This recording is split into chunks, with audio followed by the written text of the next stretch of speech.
مختلف لوگ مختلف طرح کے گناہوں میں یا ایکٹیویٹیز میں یا مختلف قسم کے عادات میں مبتلا ہو جاتے ہیں، کیا ہم ان کو علاج کر سکتے ہیں؟ اس کا میں نے اصل میں وہ کتاب میں تفصیل لکھی تھی.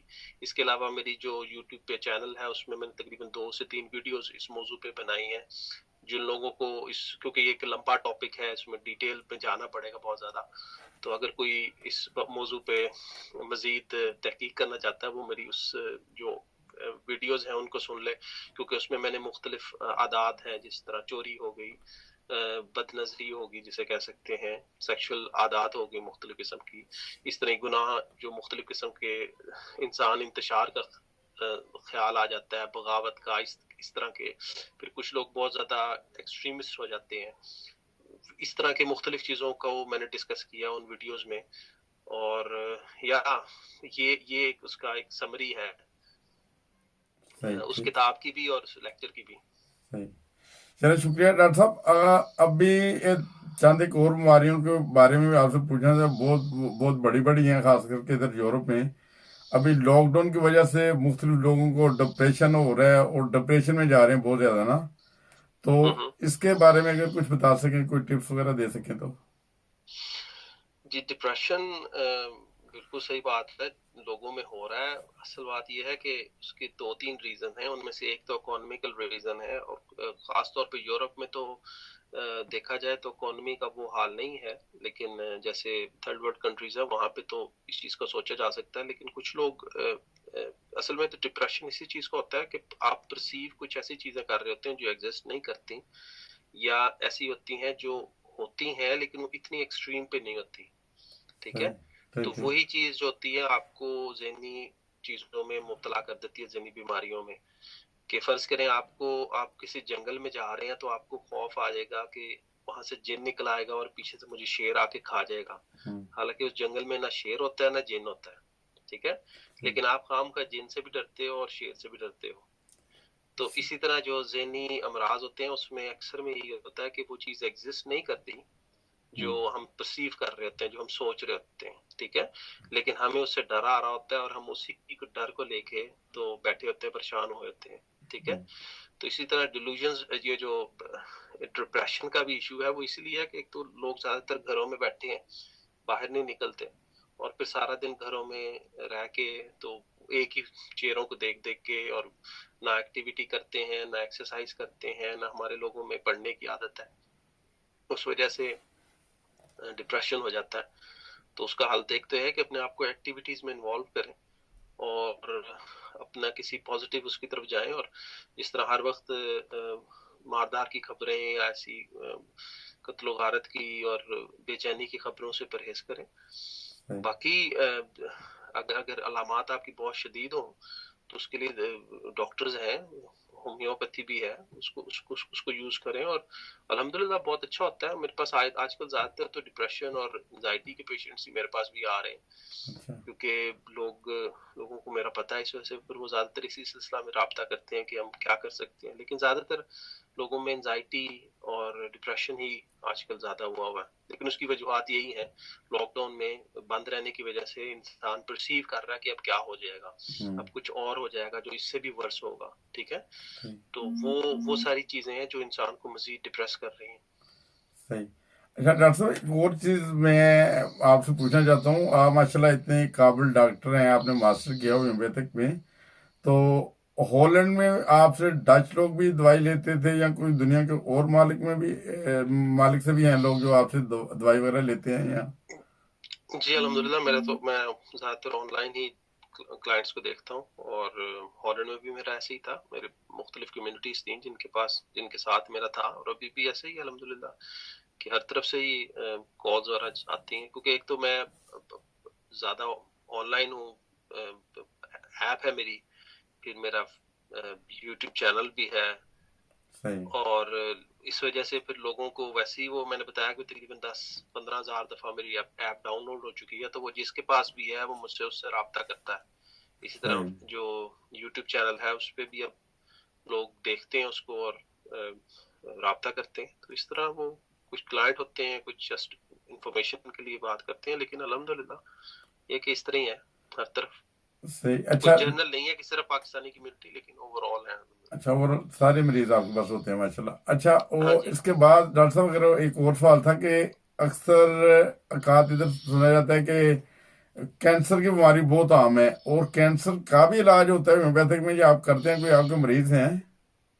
ہاں جی، کینسر کے پیشنٹس بھی تھے میرے پاس، الحمدللہ ہے. اچھا صحیح اور میں ان کو دیکھتا ہوں صحیح سمٹمس کے حساب سے، لیکن کیونکہ یہ کمپلیکیٹڈ ایشوز ہوتے ہیں. صحیح. اصل بات ہوتی ہے کوئی میں مطلب کلاسیکل ہومیوپیتھی میں ہوں جو سمٹمولوجیکل اپروچ کرتے ہیں. میں کسی چیز کا ایسا نہیں بتا سکتا اگر یہ مسئلہ تو یہ ایسا لے لیں، اچھا کیونکہ یہ ایسے کمپلیکیٹڈ ایشوز ہیں کہ جس میں بہت سارے پرابلمز آ سکتے ہیں. تو اچھا اس وجہ سے میں ہمیشہ سے میرے ٹیچرز کے کہتے تھے اور ان کی ایڈوائس ہوتی ہے کہ فیئر پلے کرو، صحیح. کہ ٹھیک ہے. پیشنٹس کی زندگیوں کے ساتھ نہیں کھیلنا چاہیے. اور کینسر اور اس قسم کے کچھ امراض ایسے ہوتے ہیں جو جن میں انسان کی ڈیپر انڈرسٹینڈنگ جب تک نہ ہو تو آپ کو ایڈوائس نہیں کرنی چاہیے. صحیح. تو جب تک آپ کو پورا اس کی سمٹمز کا نہ پتا ہو، اس کی پوری پرسنالٹی کا نہ پتا ہو، تب تک آپ اس کو ایڈوائز نہ کریں، کیونکہ یہ ایک سیریس ایشو ہے. کیونکہ میں نے آئے دن اکثر لوگوں کو سنا ہے کہ انہوں نے کسی ہومیوپیتھ کی بات مانی اور انہوں نے دوائیاں اس کی کھانا شروع کر دی، اور پتہ بعد میں لگا کہ جب وہ ایکسٹریم فارم پہ سٹیج 3 پہ پہنچا ہوا تھا کینسر، اور پھر ان کی کیمو تھراپی سٹارٹ ہوئی کیونکہ ڈاکٹر صاحب نے منع کر دیا تھا کیمو تھراپی کرنے سے. تو ایسے حالات نہیں آنے چاہیے، نہ میں اس چیز کا قائل ہوں. تو اس وجہ سے پیشنٹ کو مد نظر رکھ کر اس کے حساب سے دوائی دینی چاہیے، اور یہی فیئر طریقہ ہے. صحیح. ٹھیک ہے. اور اسی طرح ڈاکٹر صاحب ایک اور جو بیماری بہت اہم ہے، جو بلڈ پریشر کی وجہ سے یا شوگر سے، یا آپ خود بھی بتا دیں اس کی سمٹم کیا ہے. یہ جو برین ہیمریج ہوتا ہے، وہ سنا ہے کہ اکثر بلڈ پریشر یا شوگر سے ہوتا ہے. کیا واقعی ٹھیک ہے؟ اور اس کا بھی کوئی علاج ہوتا ہے آپ کے پاس، جو مریض کومے میں چلا جاتا ہے جب؟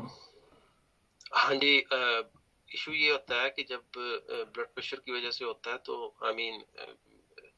بلڈ پریشر ہے، شوگر ہے آپ کی، بیسیکلی تو جو بلڈ ویسلز ہیں برین کی وہ جیسے لیکیج ہو جاتی ہے. ٹھیک ہے، ایسے لیک ہو جاتا ہے بلڈ اس کے اندر سے. وہ پھر آپ کے برین کے اندر جو آپ کا دماغ ہے اس کے اندر بلڈ آ جاتا ہے، جس کی وجہ سے وہ برین فنکشن کم کر دیتا ہے یا ختم کر دیتا ہے، یا جو بھی کہہ لیں اسے. ٹھیک ہے، تو اس کنڈیشن میں یہ برین ہیمریج بیسیکلی اسی چیز کو کہتے ہیں کہ بلڈ لوز ہو جاتا ہے دماغ کے اندر. تو اس کو ٹریٹ کرنا چاہیے، اور اس کو ٹریٹ ہوتا ہے. وہ الحمدللہ میرے پیشنٹ آتے بھی ہیں اور آئے تھے، الحمدللہ ٹھیک ہوتے ہیں. لیکن یہ ہے کہ یہ ایک کافی ایمرجنسی ایشوز ہوتے ہیں، اور اس میں اگر آپ کو پہلے سمٹمز کچھ آ رہی ہوں پھر تو ٹھیک ہے، پھر آپ دے سکتے ہیں. لیکن جب آپ ہاسپٹل چلے گئے ہیں تو پھر مشکل ہو جاتی ہے. لیکن عموماً اس ٹائم کچھ ایسی ریمیڈیز ہیں جیسے آنی کاورا ہے، وہ بہت اچھا کام کرتی ہیں برین ہیمریج میں. اور خاص طور پہ اگر پیشنٹ کوما میں چلا جائے تو ایسی کنڈیشن میں اس ٹائم دوائی منہ میں تو ڈال نہیں سکتے، پھر آپ اس کے ماتھے پہ یا ہاتھ پہ یا پاؤں پہ مل سکتے ہیں، کیونکہ ایٹ لیسٹ پیشنٹس سے ملنے کی اجازت مل جاتی ہے. عموماً آج کل کرونا وائرس کی وجہ سے نہیں ملتی، لیکن عموماً نارملی اگر آپ کا پیشنٹ ہاسپٹل میں ہے اور آئی سی یو میں بھی ہے تو آپ ایٹ لیسٹ پیشنٹ کو دیکھنے جا سکتے ہو. تو ایسی کنڈیشنز میں آپ آرنیکا ہو گئی یا نیٹرم سلف ہو گئی یا اس طرح جو بھی انڈیکیٹڈ دوائیاں ہیں، ہیلیبورس نائگرا ایک بہت اچھی دوائی ہے، اسی طرح اور بھی کچھ دوائیاں ہیں جن کو آپ اس کے پیشنٹ کے سر پہ یا ہاتھوں پہ یا پاؤں پہ مل دیں تو وہ الحمدللہ اثر کرتی ہیں. اچھا ڈاکٹر صاحب، آپ نے اس ویڈیو میں ابھی جو پیغام ہے اس میں تھوڑی سی دوائیوں کو بتایا ہے. اس سے پیچھے وہ اگر وہ آپ بتا دیں کہ ڈپریشن کی بھی جو دوائی تھی اس کے بارے میں کوئی بتا دیں، جو نارمل کوئی سمٹم کوئی ہو تو جو دی جا سکے. ویسے تو آپ تقریباً وہ اچھی طرح مریض کو دیکھ کے پھر وہ چوائس کرتے ہیں نا دوائی کی. ہاں جی ہاں جی، اصل ایشو یہ ہے کہ جس طرح دیکھیں کمر درد ہوگی یا بازو کا درد ہو گیا، اس کی سمٹمز یہ ہوتی ہیں کہ کمر ہاتھ کو ہلانے سے درد ہوگی یا ہاتھ کو نیچے کرنے سے درد ہوگی یا آرام آئے گا. لیکن ذہنی امراض ایسے نہیں ہوتے. ذہنی امراض مختلف چیزیں ٹریگر کرتی ہیں اور وہ زیادہ کمپلیکیٹڈ ہوتے ہیں جسمانی امراض سے، اور اس وجہ سے اس میں چھوٹی چھوٹی چیزوں سے چھوٹے چھوٹے خیالات سے دوائیاں ڈفر کر جاتی ہیں. جیسے میں آپ کو مثال دیتا ہوں کہ اگر آپ کو نیند نہ آتی ہو آج کل کے حالات میں تو عموماً ایک دوائی ہوتی ہے پیسیفلورا دیتے ہیں، ٹھیک ہے، جو ایک عام دوائی استعمال ہوتی ہے نیند نہ آنے کی. لیکن اگر آپ کو بزنس افیئرس کی وجہ سے کہ جی میرے حالات خراب ہو رہے ہیں اور میں نے بہتری پرفارم کرنا ہے، تو اس میں نقش و امید کا اچھا کام کرتی ہے، ٹھیک ہے. اور لیکن اگر آپ کے خیالات بہت زیادہ آ رہے ہوں مختلف قسم کے، ادھر سے ادھر سے مختلف خیالات آ رہے ہوں، بزنس سے ریلیٹڈ نہ بھی ہوں لیکن مختلف خیالات کا مجمع آپ کے دماغ میں آ جائے، تو اس میں کافی ایک دوائی ہوتی ہے. اسی طرح یہ مطلب ہے تو نیند نہ آنا تو ایک عام سی بات ہے، لیکن یہ تینوں چیزیں جو میں نے آپ کو سمپل سی بتائی ہیں تینوں ڈیفرنٹ ہیں. تو اگر آپ تیسرے مریض کو پہلی دوائی دے دیں گے تو اس کو اثر نہیں ہوگا، سمجھ رہے ہیں. اور اسی طرح آرسنک ہے، اس میں بھی نیند نہیں آتی، لیکن اس کی نیند اس لیے نہیں آتی کہ وہ انسیکیور محسوس کرتا ہے کہ بس جی اب لٹ کے برباد ہو گئے، سمجھ رہے ہیں. تو جو اسٹریمونیم ہوتا ہے اس میں نیند اس لیے نہیں آتی کہ اس کو لگتا ہے کوئی اب بس آ جائے گا اور کھا جائے گا، سمجھ رہے ہیں. تو یہ مختلف ایسی چیزیں ہیں، نیند نہ آنا ایک ہی مرض ہے، لیکن چھوٹی چھوٹی چیزوں کے ساتھ یہ ڈفر کرتا ہے، اور اسی لحاظ سے دوائیاں بھی ڈفر کرتی ہیں. میری بات سمجھ آ گئی؟ تو اس وجہ سے میں آپ کو ایک جنرل پکچر دے سکتا ہوں، لیکن ایک اسپیسیفک کرنا میرے لیے مشکل اس لیے ہے کہ کیونکہ جس طرح آپ کہہ سکتے ہیں کہ بازو کا درد ہے یا پیٹ کا درد ہے، وہ ایک اسپیسیفک ہو جاتا ہے. لیکن یہ کیونکہ ذہنی امراض بہت ڈیپر اور بہت کمپلیکیٹڈ ہوتے ہیں، اس وجہ سے اس کو جنرلائز میرے لیے کرنا ایک مشکل ہے. لیکن بہرحال میں نے آپ کو ایک چھوٹی سی مثال دے دی ہے. ٹھیک ہے. اور اسی طرح جو سب سے پہلے ڈپریشن کے بارے میں بات کی تھی، اس کی بھی اگر کوئی دوائی وغیرہ ایسی ہو جو اسے دی سکے.